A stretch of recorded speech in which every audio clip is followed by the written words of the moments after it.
everything negative. Pressure and challenges is all an opportunity for me to rise.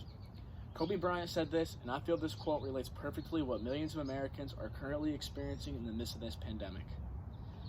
Today, everyone is struggling with adjusting to a new way of life in a situation none of us have ever been before. It is important that we do not lose sight of the positives we have in life and the fact that we can come out stronger and more united than ever after this pandemic.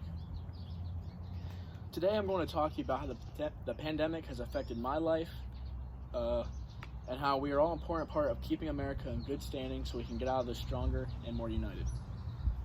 Over the past few weeks, my life has drastically been changed, like millions of Americans across the nation, and also has made me do more research on the impact of the virus. I believe with the help of millions of Americans that we can come out of this better and stronger than ever before. Let's start off with how the pandemic has changed my daily life.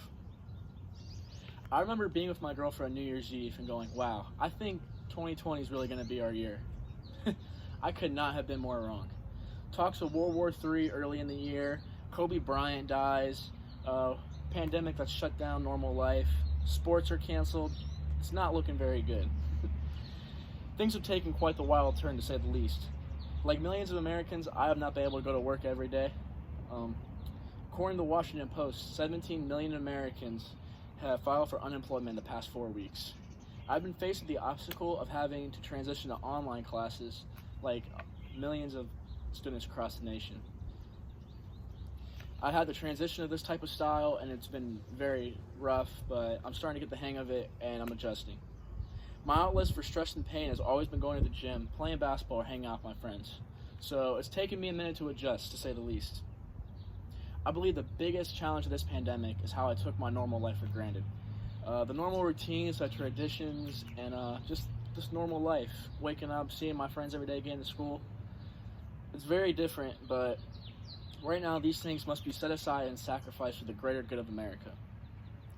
Now that I've gone over how that pandemic has changed my life, I'm going to go over things I do to keep myself grounded during this pandemic.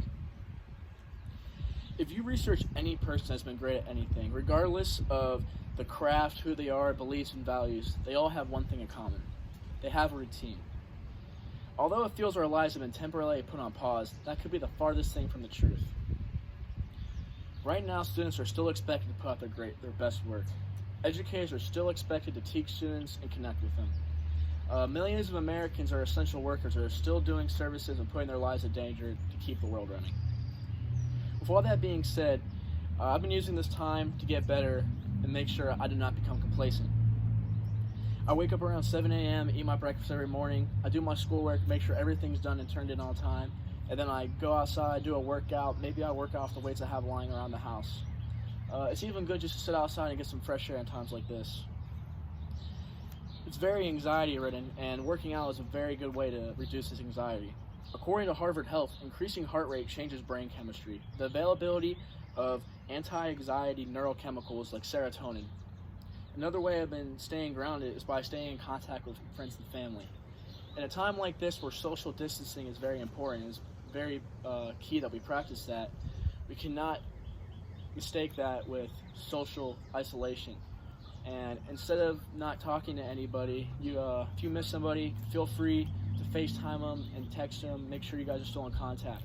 If you're missing the boys, you guys can all together in Fortnite lobby or Call of Duty and talk to each other in the party chat.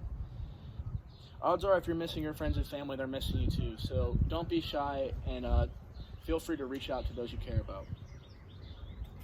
Now that I went over the things I'm doing to keep myself grounded, I'd like to share a message with all of you guys. Growing up, some of my favorite memories are at my local diner, Pete's Restaurant. Great food, great service, and it feels like home when you're there. This is a feeling a lot of fast food restaurants and chains have been trying to provide for years, and they still just can't quite do it. Unfortunately, though, a lot of restaurants that have had to close during this pandemic or are forced just to go to takeout aren't going to reopen once life goes back to normal. As a business major, I was pondering ways I could help.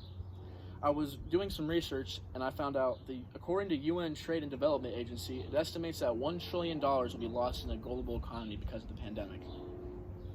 So I challenge everybody during this time to make sure they do their best to support essential businesses, to support local businesses. For example, instead of going and getting a coffee from Dunkin' Donuts in the morning, you stop at Mom and Pop's Donut Shop and pick up something on the way there.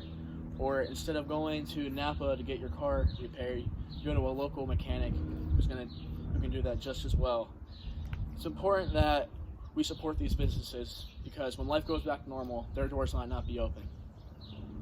If you don't have money during this time to support local businesses, I suggest if you have any canned food laying around your house, you give it to the local food pantry because there's a lot of struggling people right now. It's important that we do our part to the country and stay united. I hope I created some hope for all you, and we'll keep a positive attitude throughout this so we can come out more united and strong. I'd like to close with the following quote by Nelson Mandela. May your choices reflect your hopes, not your fears. Thank you.